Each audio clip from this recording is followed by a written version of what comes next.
គ្រប់ជំរាបសួរបងប្អូនដែលជាអ្នកដាំទុរេនទាំងអស់គ្នាឥឡូវនេះខ្ញុំមានវត្តមាននៅក្នុងចំការទុរេនតាកាំងនៃស្រុកមេមត់គីឡូម៉ែត្រ214ខណៈពេលនេះនៅក្នុងចំការទុរេនគឺ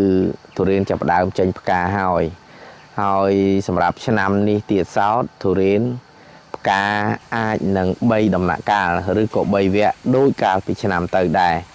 តែអ្វីដែលខ្ញុំចាប់អារម្មណ៍ឃើញវគ្គទី1ចំនួនផ្កាច្រើនវគ្គទី1គឺផ្កាចាប់ផ្ដើមបដិសន្ធិមកឬក៏ចាប់ផ្ដើមកើតក្នុងកំឡុងចុងខែ11ឬក៏ដើមខែ12ចូលរហូតមកដល់ពាក់កណ្ដាលខែ12ក៏មើលឃើញមានកំពកផ្កាក្នុងវគ្គទី2បន្តិចបន្តួចទេសម្រាប់នៅក្នុងចំការនេះតែដែលឡែកនៅវគ្គ3នេះដែលកំពកផ្កាដែលចេញនៅក្នុងដើមខែ1នៃឆ្នាំ2026នេះក៏ឃើញមានវត្តមានដែរសម្រាប់ដើមណាដែលមានផ្កាចំនួនទី1ច្រើនចំនួនទី3នេះអត់សូវមានចេញទេតែសម្រាប់ដើមដែលមិនសូវមានវត្តមានផ្កាច្រើននៅចំនួនទី1ឃើញថាចំនួនទី3នេះគឺមានចាប់ផ្ដើមបដិសន្ធិច្រើនបាទតែអ្វីដែលខ្ញុំចង់លើកឡើងនៅក្នុងវីដេអូថ្ងៃនេះខ្ញុំចង់ជម្រាបជូនទៅដល់បងប្អូនថាតើនៅក្នុងដំណាក់កាលដែលផ្កាចាប់ផ្ដើមមានវត្តមានពេញដើមល្អនេះតើយើងត្រូវអនុវត្តអ្វីខ្លះទៅលើដើមទុរេនរបស់យើងបាទ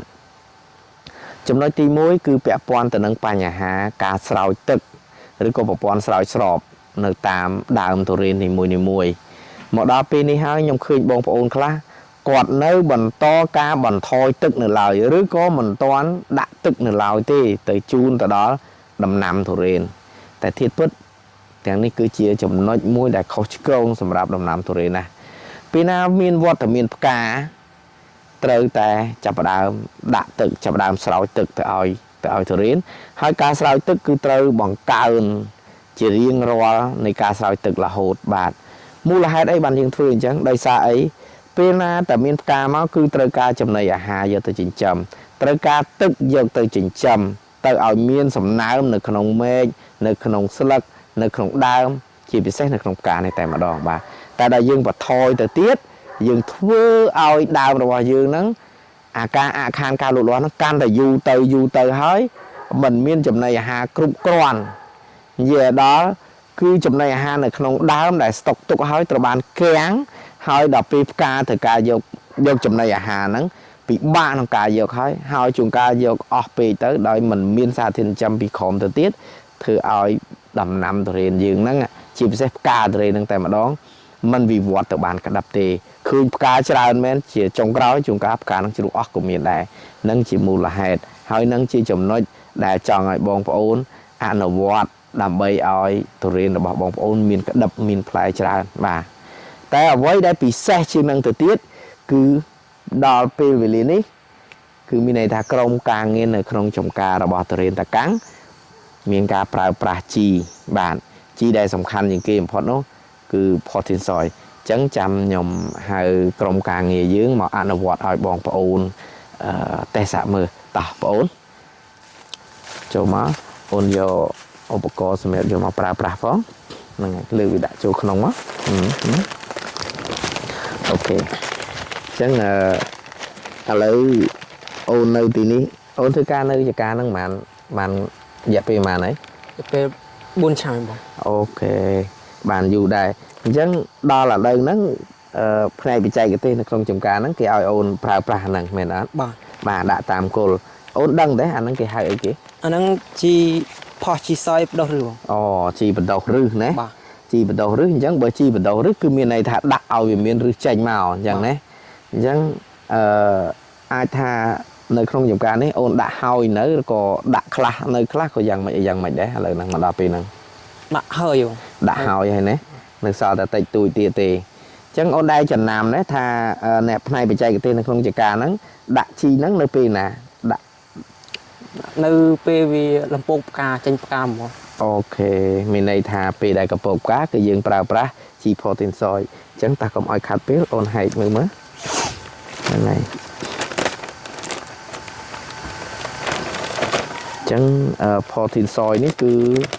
ដោយការបញ្ជាក់របស់បងអូនចឹងគឺជាជីមួយដែលជាជីបណ្ដុះឫសបាទហើយនៅក្នុងផូទីនសុយនេះគឺបណ្ដុំទៅដល់ OM យ៉ាងច្រើនមានន័យថាពេលណាដែលមាន OM ច្រើនជាអំពុករុក្ខជាតិនេះគឺធ្វើឲ្យដីនឹងមានសំណើមដីនឹងជក់ទឹកអូនដាក់វាស្រួលទៅប្រយ័ត្នមុតដាក់លើនោះទៅហ្នឹងហើយមកកាមេរ៉ាចាំតិចមើលតើផូទីនសុយហ្នឹងរៀងមិនអីបាទ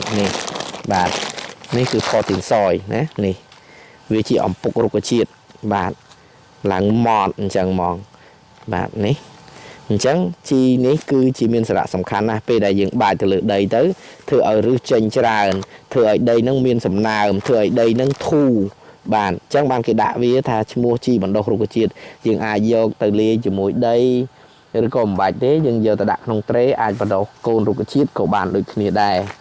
ប៉ុន្តែសម្រាប់នៅក្នុងដំណាំទុរេនវិញគឺវាមានអត្ថប្រយោជន៍សំខាន់ណាស់ក្នុងការបណ្ដុះឫសព្រោះថាឥឡូវនេះហេតុអីបានត្រូវការប្រើប្រាស់ផូទីនសុយបាទការប្រើប្រាស់ផូទីនសុយនេះគឺអត្ថប្រយោជន៍សំខាន់ដូចខ្ញុំបានជម្រាបមិញហ្នឹងគឺបង្កើន OM នៅក្នុងដីឲ្យបានច្រើនដែលយើងក្រៅពីយើងប្រើអាមីណូអាស៊ីតយើងប្រើហ៊ុយមីកអាស៊ីតយើងប្រើហ្វូលវីកអាស៊ីតអីទាំងឡាយហ្នឹងក៏សុទ្ធតែជាជំរុញទាំងឲ្យប៉ុន្តែបើមានផូទីនសុយនេះទៀតគឺរឹតតែខ្លាំងរឹតតែលឿនទៅទៀតបានជាពិសេសយើងប្រើប្រាស់ទៅលើដើមដែលឈឺដើមដែលមានជំងឺហើយត្រូវការស្ដារប្រព័ន្ធឫសនឹងឲ្យបានលឿនគឺផូទីនសុយនេះគឺអាចជំនួយឲ្យបានអាចធ្វើឲ្យ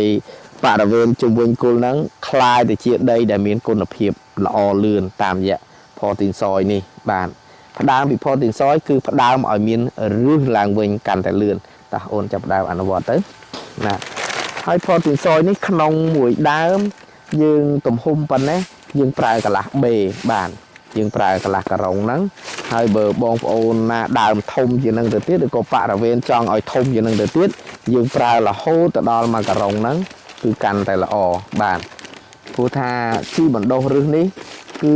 ធ្វើឲ្យមានឫសចេញមកលឿនអញ្ចឹងវាចាប់ជាមួយដីហ្នឹងធ្វើឲ្យដីហ្នឹងធូរហើយធ្វើឲ្យឫសចេញមកលឿនទៅទៀតអញ្ចឹងអត្ថប្រយោជន៍នៃការបង្កើត OM តាមរយៈផូទីនសុយនេះគឺមានអត្ថប្រយោជន៍ច្រើនធ្វើឲ្យដំណាំយើងតែធម្មតាតែឫសល្អដំណាំមានស្លឹកមានត្រួយមានអីល្អទៅតាមនឹងហើយសំណួរមួយទៀតនឹងអាចសួរថាហេតុអីបានយើងប្រើប្រាស់ផូទីនសុយនៅដំណាក់កាលដែលកំពុងតែមានផ្កាចេញមកបាទដូចខ្ញុំជម្រាបខាងដើមថាពេលណាដែលមានវត្តមានផ្កាចេញមកគឺសិតតែត្រូវការចំណីអាហារផ្នែកខាងក្រោមបានតាមរយៈអីគឺតាមរយៈឫសបើតាមរយៈឫសបើយើងមិនស្ដារប្រព័ន្ធឫសនឹងឲ្យល្អឡើងវិញទេអញ្ចឹងសួរថាចំណីអាហារដែលយកមកពីក្រោមនេះទៅបានដោយសារអីបើអត់មានឫសបាទអញ្ចឹងផូទីនសុយដើរតួនាទីឲ្យមានឫសថ្មីព្រោះដំណាក់កាលដែលមានកំពកផ្កាឬក៏ផ្កាចេញមកហើយគឺត្រូវការចំណីអាហារអញ្ចឹងចំណីអាហារបានគឺទៅតាមរយៈឫសអញ្ចឹងបានត្រូវប្រើផូទីនសុយហ្នឹងរួមជាមួយអាមីណូរួមជាមួយហ្វូលវីករួមជាមួយ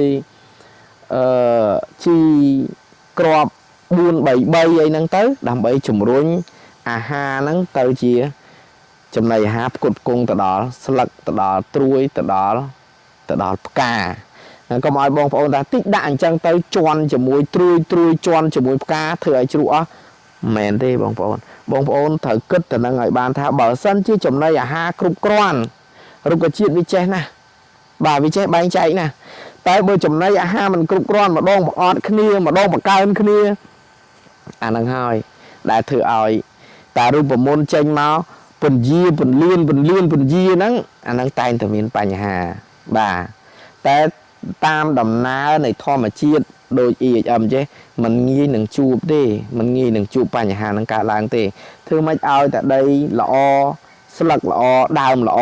អត់ដែលមានបញ្ហាហ្នឹងកើតឡើងទេណាស់តែសុខភាពអត់ល្អហ្នឹងតែងតែជួបបាទអញ្ចឹងផូទីនសុយនេះគឺមានសារៈប្រយោជន៍សំខាន់ណាស់សម្រាប់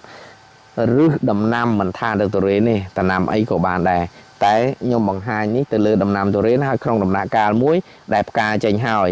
អញ្ចឹងបងប្អូនដែលជាអ្នកដាំទុរេនពេលដែលមានកម្ពប់ការចេញរួចរាល់ហើយគូប្រើផូទីនសយនេះគឺជួយឲ្យឫសបងប្អូនបានល្អបាទដូចខ្ញុំនិយាយដដែលឫសល្អគឺផ្កានឹងល្អហើយព្រោះថាមុនហ្នឹងយើងបានសម្លាប់ឫសហ្នឹងយ៉ាងច្រើន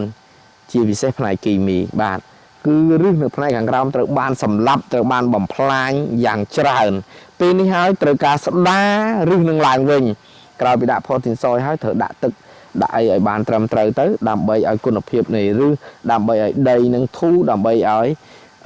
ចាប់យកធ្វើឲ្យសារធាតុជីដែលយើងដាក់ទៅហ្នឹងវាងាយនឹងជ្រាបចូលទៅដល់ភ្នាសកោសិកានៃឫសលឿនដែលធ្វើឲ្យដើមរបស់យើងល្អធ្វើឲ្យផ្ការបស់យើងល្អក្តឹបល្អនិងផ្លែកាន់បានច្រើនបាទចឹងអត្ថប្រយោជន៍របស់ផូទីនសយខ្ញុំមានប៉ុណ្ណេះសម្រាប់ចែកជូនទៅដល់បងប្អូនមានចម្ងល់អីអាចតាក់ទងខ្ញុំផ្ទាល់តាមលេខទូរស័ព្ទដែលខ្ញុំមានដាក់នៅក្រោមវីដេអូនេះបាទចឹងតាក់ទងទៅនឹងការបង្ហាញអំពីជីបណ្ដុះឬផូទីនសយនៅពេលនេះមានប៉ុណ្ណេះសម្រាប់ចែកជូនទៅដល់បងប្អូនអរគុណខ្ញុំបាទទីពធីតាសូមគោរពលា